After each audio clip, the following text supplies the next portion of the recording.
not likely, right? Okay. Because typically when you get business credit or business loans or anything, you're going to need a personal guarantee. Right. The only personal guarantee that you got is your personal credit.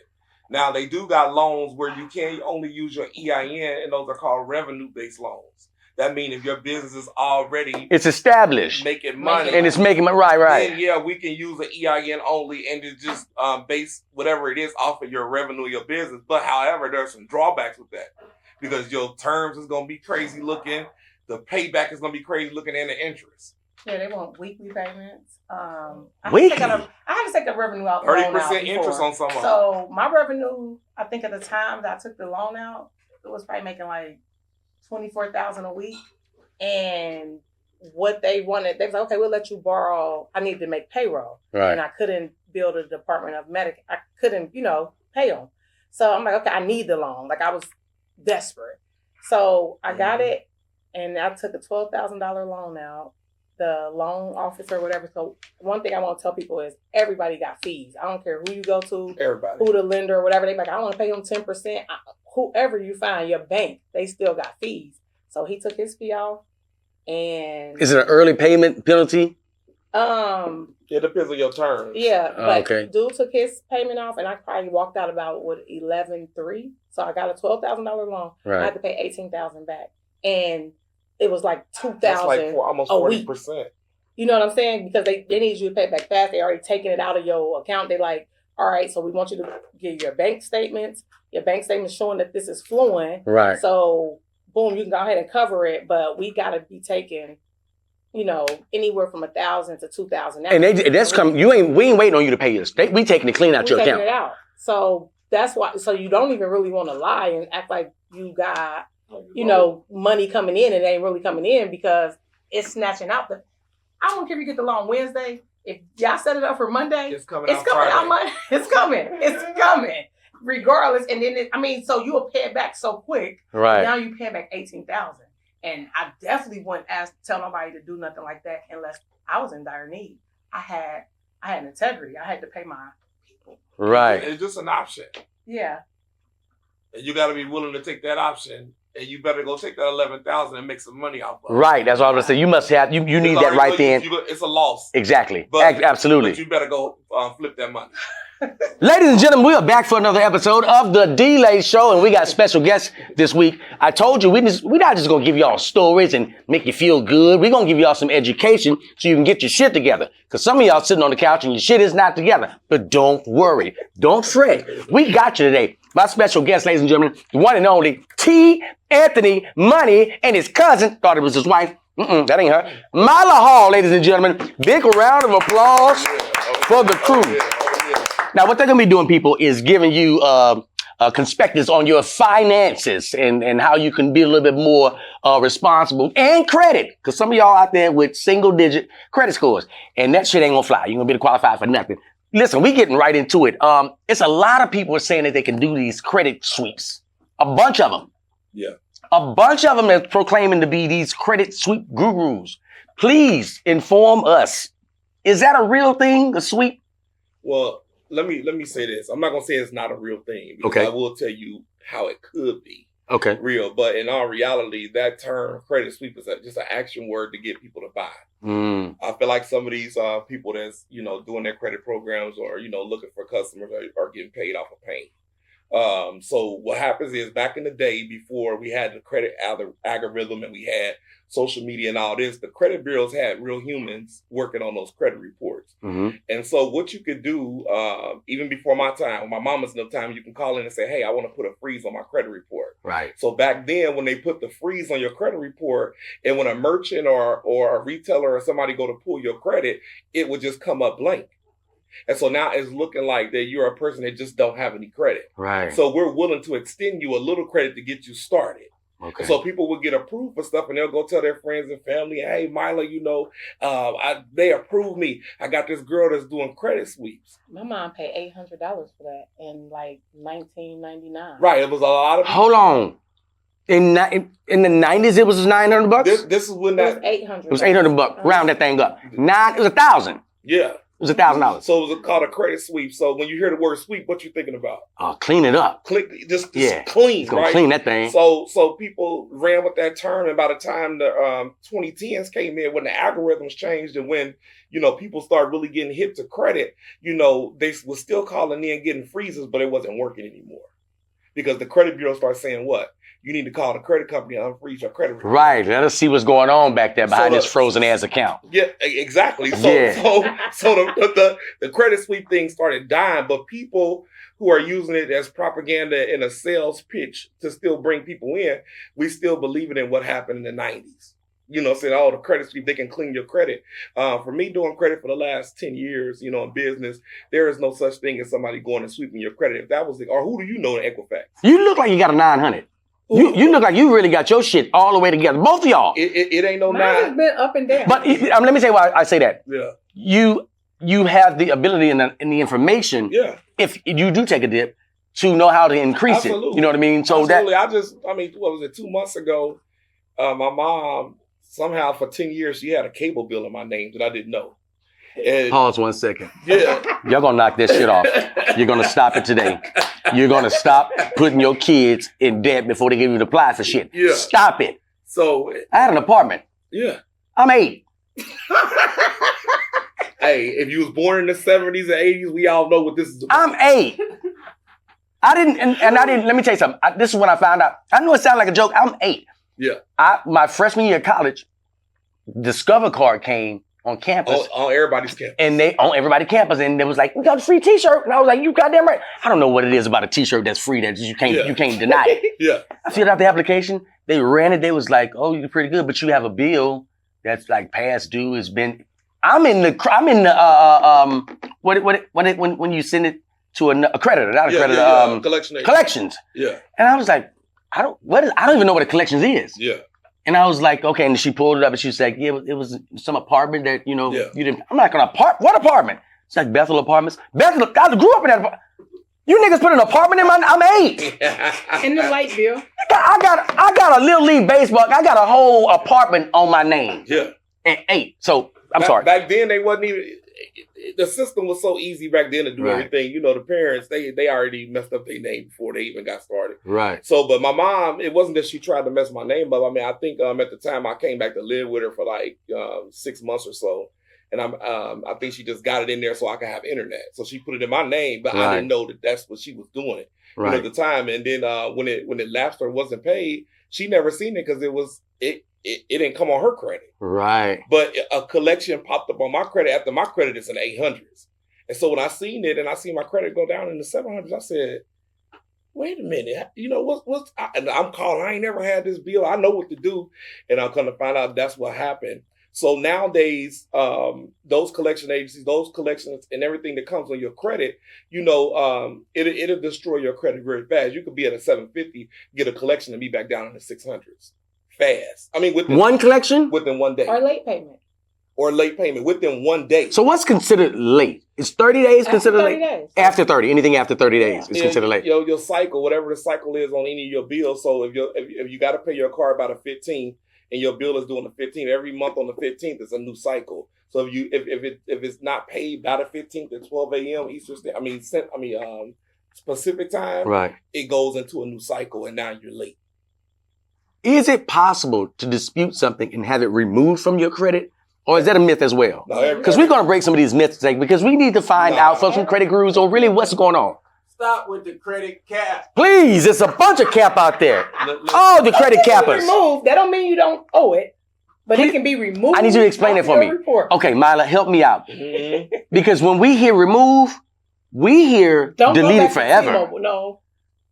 Oh, no. Okay. You can get it removed. To get you a better relationship so that, your credit report is your report card. Okay. For me as the lender that want to lend you something, I go look at the report card. The report card is saying you showing up or you're not, or you're doing your job or you ain't. Right. So what most of us are doing is getting things removed. Okay. Not deleted completely. It's deleted. Okay. It's a whole bunch of 16 law, whatever all those laws are. Yeah, right? I've seen the brothers out there with them. I'm like, wow, and I look it up and I'm like, oh, okay. Because it's illegal to, you shouldn't report what me and you are doing. Right. So you I snitching. can get that removed. You technically, you corporate yeah, snitching. but I still owe you. So if I want to come out and get a loan from you again, you can say. Oh, just don't go back to that specific lender. Yeah. Mm-hmm. Okay. Well, that's easy. That's easy. Yeah, some people, we might remove the Sprint bill and they go back to Sprint. Okay, hold on. I got to talk to them. Okay. If you're doing some dumb shit like that, after they already did a proper sweep, delete, pretty much the same. Come on, man. If you've been to T-Mobile and you owe them people $1,600, they get it off. AT&T open, right? AT&T open. That's what. But you wouldn't think as credit fixes to tell them that. You would think that one would know not to go back to you just robbed the bank. Why are you going back to the same bank? I mean, you can go back to anybody you want to go back to. But you wouldn't recommend it. I wouldn't tell you yeah or nay. Okay. The reason I say that is because AT&T and Sprint, all those people are the same. So if you a person that say, I just like Sprint, go back to Sprint. Right. But the thing is that you change your behaviors before you went back to Sprint. That's the question. You know, most people that I've fixed their credit, I would say about 30% always return. Wow. Yeah. 30% will return. The reason is because they didn't change the behavior. Right. You know, I educate my people. I tell them what to do, how to pay your bill, how to put everything on auto pay so you don't have a late payment. Somewhere they will get tripped up, but that's just that's just natural human behavior. Okay. You know, your mama told you to stop touching that stove plenty of times. Your head hard. Yeah. You got a hard head. And so every time you're going to get that. Okay, well, let me ask you this. Yeah. First of all, with a name like T. Anthony Money, I mean, you got to know some shit about money. Oh, yeah. Is it possible to have student loans removed from your credit report? Anything can be removed from your credit report. Really? It doesn't matter. There's laws in place, consumer laws that protect everybody against anything. And let me say this: just because you didn't pay your bill doesn't mean it can be removed. Okay. There has to be some type of erroneous or negative thing that they did not follow per law in order for it to be removed. So don't get with these people saying, I can remove anything from your credit. There's certain channels and we have to find a mistake. So when someone's repairing your credit, quite naturally, the only thing they're doing is going in and finding mistakes and laws that the credit bureaus broke in order to remove it. You know, if you didn't pay your light bill, you just didn't pay your light bill. Right. But when they put that light bill on your credit, is the name spelling right? Is the amount of the debt right on there? Everything has to be 100%. Is the address right? It has to be 100% accurate. Oh, wow. So whether you pay... Was it your mama? Remember how you just said you I had a whole goddamn apartment. So I can get this all off, even though you probably really didn't stay there, but somebody else used your name. So we can get that removed. So a student loan... can be removed from your credit. Because I'm going to tell you something. When I first got to school, I didn't need it. You know what I mean? I just figured if I got it, there'd be some extra money. But I didn't grow up in a family that was, financial savvy. They were credit savvy. I didn't know. Yeah. So when I got the loan, off the rip, I knew I wasn't paying it back. Yeah. I knew off the rip. I was like, you just gave me $4,500 for this semester, and I'm getting another $45. I'm like, oh no, this is good. And I was gambling back then. Them fast for checks. Oh, I'm taking my ass straight to the casino. Oh, yeah. Riverboat living. Oh, yeah. So if something is erroneous, and that goes for any type of creditor, correct? It doesn't matter what it is. It don't matter. I don't care if you owe. Let's talk about people from COVID. A lot of those people in COVID, when they were staying in those apartments and wasn't paying those rents. Right. So 2 years went by and they end up owing $30,000, $40,000, $50,000, $60,000 to apartment complexes. Right. Guess what? That's on their credit. That still could be removed. Okay. Because when I signed up for that apartment, I gave you my ID. Does everything that you supposed to took in my personal information match what's supposed to be on that credit application? So I request the credit application. I request the original documents. If you can't prove and show me that, you have to remove it from my credit. Let me share this with you guys. And this is because I want to ask you something, Mila, in regards to credit. The second apartment that I ever got was in Canterbury Square in Baton Rouge, Louisiana. And in Canterbury Square, they would normally run a credit check right? So I didn't do any credit check. I just put out an extra $1,000. So they didn't run my credit. Now, when I did this, what am I thinking? I'm never going to pay you back. I'm never going to pay you back. Did you not know that I got a student loan and they're going to be really more, strategic about how they're going to follow you? But I stayed there for 2 years. Yeah. 2 years. Yeah. And then when I stopped paying, I would give them excuses and then I would put a little bit down, but I would just, so I got behind maybe $15,000. Yeah. And then I was like, you know what? I'm moving to Vegas. Left to Vegas. It never touched my credit report ever because I never gave them a social. Yeah. They never gave them a social. So don't do what I did. Don't do what I did because you're going to end up definitely going to find them and help you, fix that situation. Yeah. Mila, what's the lowest credit score that you've seen that you have been able to raise? Maybe a 487. A 400? Mm-hmm. They go into 400? I've seen a 325. That's a gun, ain't it? Yeah. That's a gun? 320? That's a gun on a credit score. Yeah, I've seen a 325. A 300? And I helped that lady get her first house. Over when you had, because what I want the audience to know is, because sometimes as one, I'm back now, but I didn't care about it. Yeah. But then when I started to care, I didn't have the information. Yeah. And then when I had the information, I had bits and pieces of it. So to go from a 325 to now being able to buy a house, what is that time frame? There is no specific time frame. So we looked at her credit report and see all the problems, and we sent out the initial letters to which is the demand letter saying, hey, this isn't my stuff. You need to remove this, or you need to send me information proving that this is my information and everything. And so a lot of times if a person got a 325, they typically don't have a lot of credit, or they got a couple of things when they credit it just flatline they score, because it's certain criteria that you have to have in order to even record any type of score.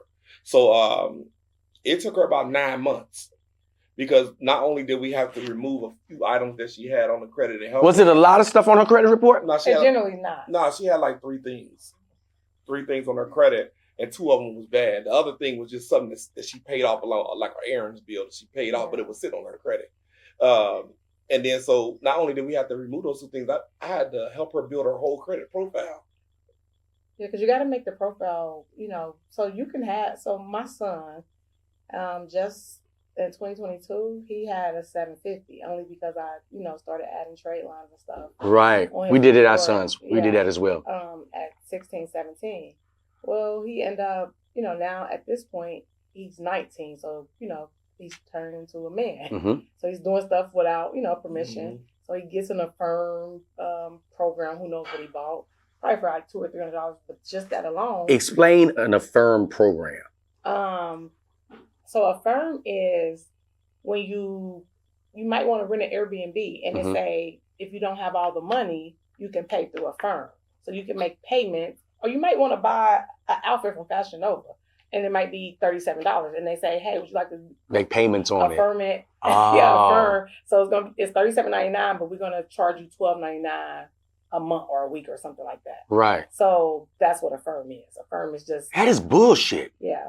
Damn, that's how they be getting this. But as youngsters, we don't know. It's like the credit payday loan people. Yeah. They're subprime lenders. Yeah. And I always say use Affirm and all of those other ones if you're trying to invest in something that you like, man, I really got to get this. And I don't want, I don't have the money to pay everything up front. And it's going to make you more money. That's the only how I ever say get Affirm. That's why I always say it's an option.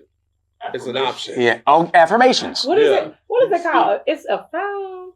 The other one. Kalania or start with a Kalandia or something.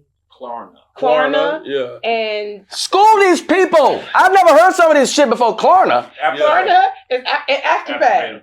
Yeah. Afterpay. Okay, I've heard Afterpay. Yeah, Affirm, Afterpay, and Klarna, they all kind of the same. That means you can get your stuff now and pay us later. It's the same thing as Rent a Center. Somebody that's doing groceries. Yeah.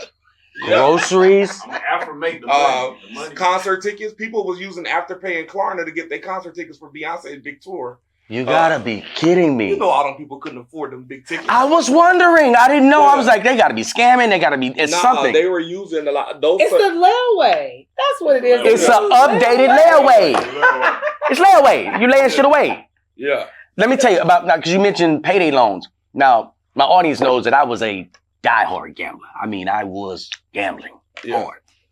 I was a blackjack dealer with a gambling problem. Yeah. So once the money ran out, and I'm living in Las Vegas, I started hitting these payday loans. I don't know how they operate. Because when you gambling, you don't think about no interest rate. You don't give a shit about no interest rate. Give me the money. $500, sign right here for your interest rate. It's 68%. I mean, 68% my ass. I fixed that on the. You don't think. So I had, not a joke, I had a payday loan with every company in Las Vegas, every last one of them. And my motto, ain't never paying you back. I ain't never paying you back. Shit. Not to pay their loan. I'm going to get my check one day from the Hilton Hotel. I was dealing at the Hilton. Yeah, you got garnished. I didn't know. I was like, who is this broad named Garnish that has, took a chunk out. I had worked 2 weeks and I think my check was like $80. I was like, oh my, what happened? They will just start, can they legally do that? So garnishment is a court order. So anytime that somebody sues you and you don't appear to court, they order a judgment out on you. So once that judgment is in place, now the people can legally go into whatever you got, whether it's your job, bank account? They found your job. Though. They found my job. Well, you put the name. You got to put your job down for the payday loan. Yeah, they know where you work at. Yeah. And then once they sent the papers to your job, it's their job because they signed some paper due diligence to the job. My job. Yeah. My job snitched on me. Yeah. Well, they have to. It's a court order. My job could say, "Man, get that shit out of here. I don't know what you're talking about." They can't.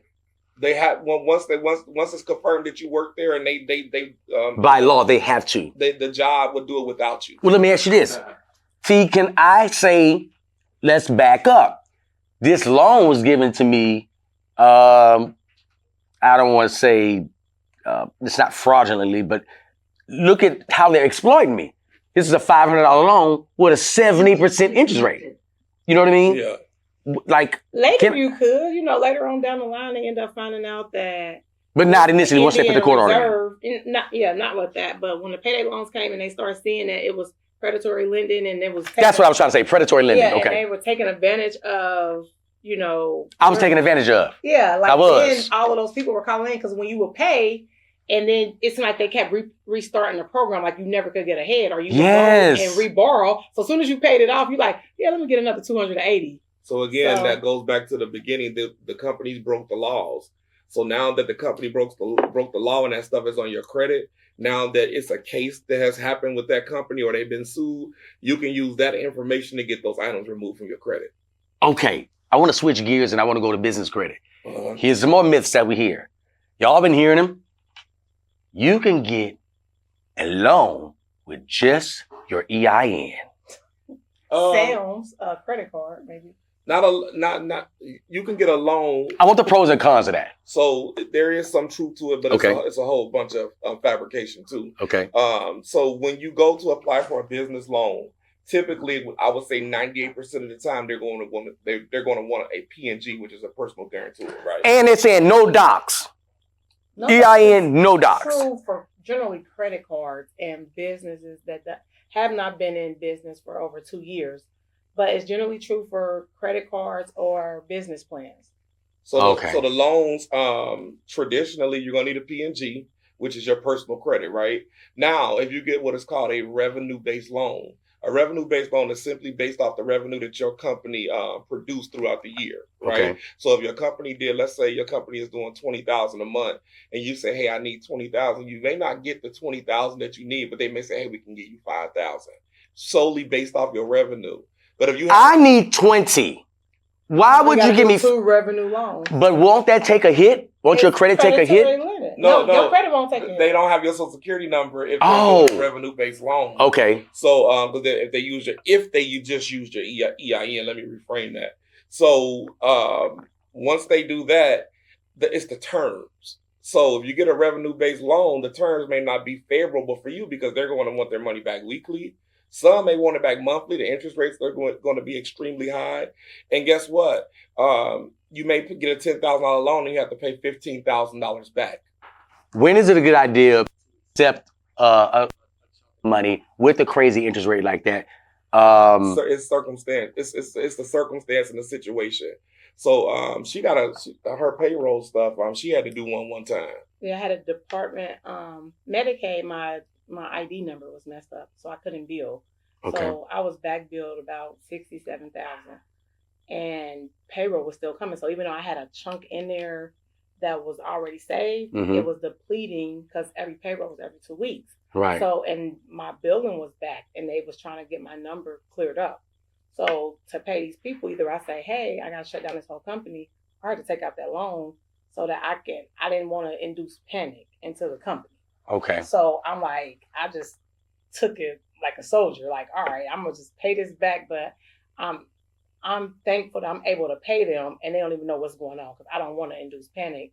to my clients, the clients' parents, and the employees. Now, tell us the name of your business and what you guys do, because, we get a lot of bad information. We get a lot of fake news. We get a lot of these marketing guys that portray this luxurious lifestyle based on helping you and paying this fee. Tell us about your company and what you guys do. Well, we're not credit people. Okay. At one point in time, I was like a credit guru. Mm-hmm. But what we do now is called the Bulletproof Entrepreneur. I like it. It's the Bulletproof Come on now, Bulletproof. Yeah. Bulletproof Entrepreneur? I know you got t-shirts. That's why we got started. Yeah, I know you got t-shirts. Okay. And so the reason that we came up with this program, because we've been through some of those things where people told you they can give you these unrealistic jobs, with your finances, not just credit, even with other money and investments and stuff. And it doesn't go the way that the people said, because we unaware, we uneducated, right? And we didn't build our business from the foundation good anyway. Right. So we came up with the Bullet Entrepreneur to help people who either got hobbies, or maybe you got a business that you just started, or maybe you have an idea to take your business from that level and take it into the profit zone. But there's certain key things that you have to have in order to bulletproof the business so that the business can grow and scale. So I was about to say you guys scale business. Yeah. Before I go back too deep in that, I wanted to ask you one more thing in regards to credit. Now, I think people are uninformed about the DUNS number versus the EIN.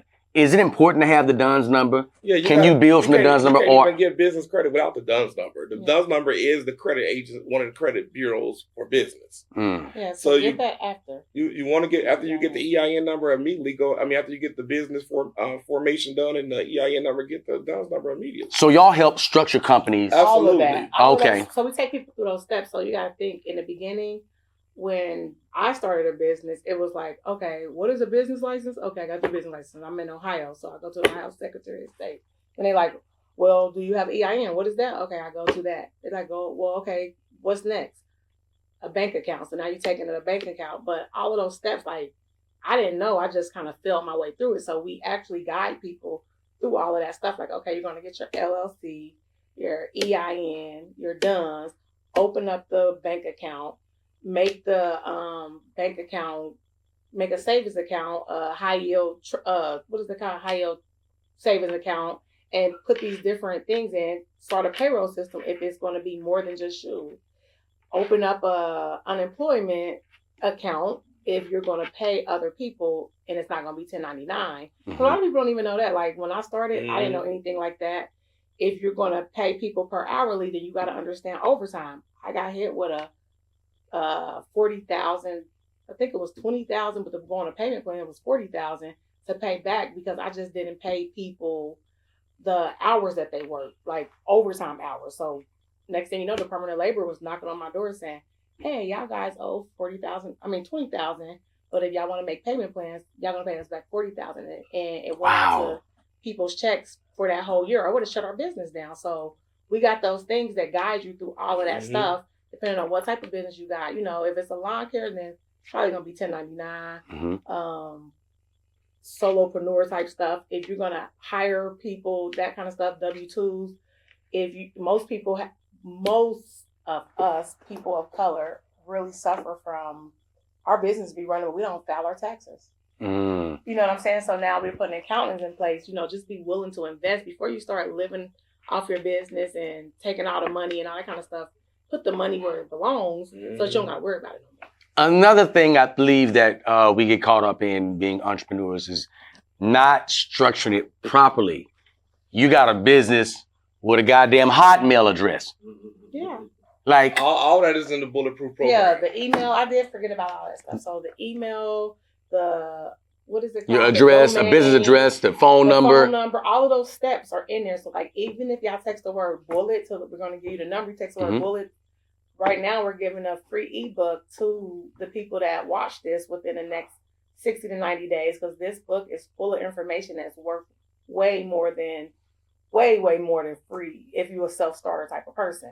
It has every step and every click in the book. So text the word bullet to 937-936-2337 That's our free ebook, and it guides you through through every step of the way if you're a self-starter.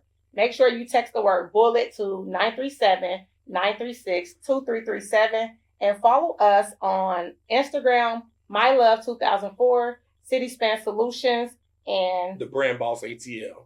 That's good to know because, you know what I mean? A lot of us, we have the ambition, but we lack the information. Yeah. You know what I mean? And I like it that you guys, and it's affordable. Oh, yeah. Okay, we're going to get straight to, we don't play no games. How much it cost? What we need? Come on, Mila. Mila, what we need, Mila? Well, we actually, so for people that's just kind of, not knowing, because a lot of people, it takes some time and you got to do some mindset shifting for people to even invest in themselves. People, my nails, I left out the nail shop and I paid for my nails and toes. I think it cost $215. US dollars. US dollars. Oh, wow. That's every month. Like now they got the little polishing that lasts for every month, but every month. So $212. $2,400 US dollars a month, and a year. In that. Right. So, but we got the people that kind of want to guide their way, and we have to help them shift over to, you have the money. You just got to break the cycle and see where you're putting the money at in the wrong places. Gotcha. So we got a membership program where, again, if you're a self-starter, you just kind of want to know a little bit of information and you want to know, like you said earlier, pieces. Right. Our membership program, $37.99. What? Yeah. To help you, and is that just for personal, and then you guys have something for business? That's the membership. We're just period. Going to show a group wow. discussion. $37 a month. Yep, and we're going to talk. We're going to talk about. Hold on, wait a minute. Them crackhead prices, $37. Mm-hmm. That's how you know they trying to help you, people. They could have said 37, put 2 zeros behind that. Hundo. That's dope, man. I think that's really dope because a lot of times we've been seeing things and we have that fear to jump in because $37. But now you have no excuse. Molly gets her goddamn nails done every month. $200, Ming Lee, every month. $2,400 US dollars. What's your excuse? You're sitting at home, your credit score's 18. What you gonna do? People, listen. I want y'all to close it out with, you ever drop the information. I want you to close it out with some words of wisdom to somebody that may be in a conundrum, credit-wise, financially. What would you say to them? I would say, if you find yourself in a situation, because it's a situation. So it's damn sure a situation. Where you say, hey, you know what, I'm trying to buy a house. Maybe you want to buy a new car. Maybe you're trying to send your kids to school. Your credit just not there. The first thing you want to do is get with a professional.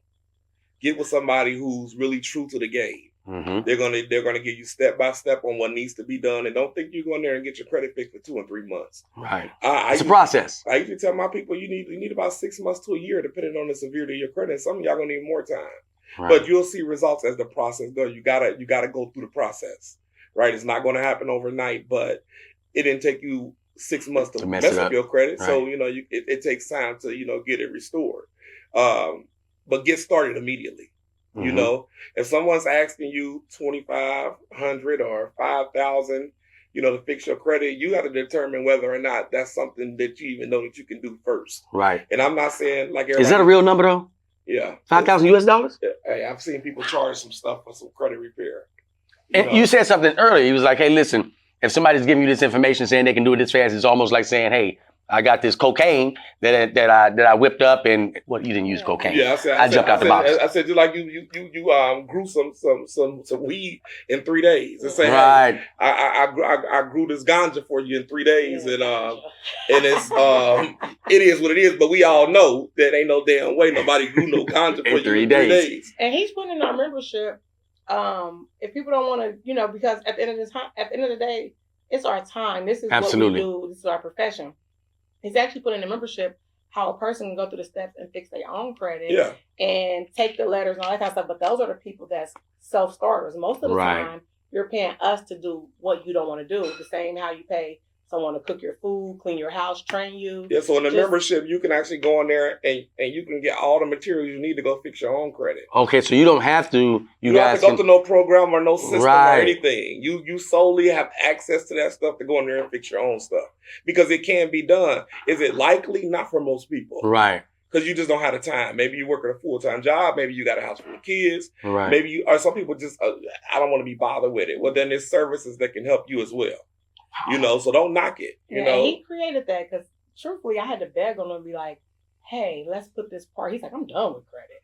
Yeah. I was like, well, let's just put this part in the program because we know to even push them on the entrepreneur side, we know that they need personal credit together. And he was like, okay, well, we can do it this way.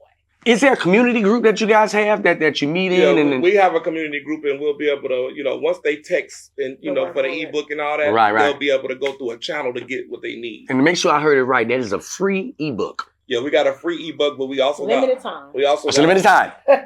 There's a free ebook, but we also got other volumes of ebooks that may not necessarily be free, but they definitely but it's still $9-10 ebooks.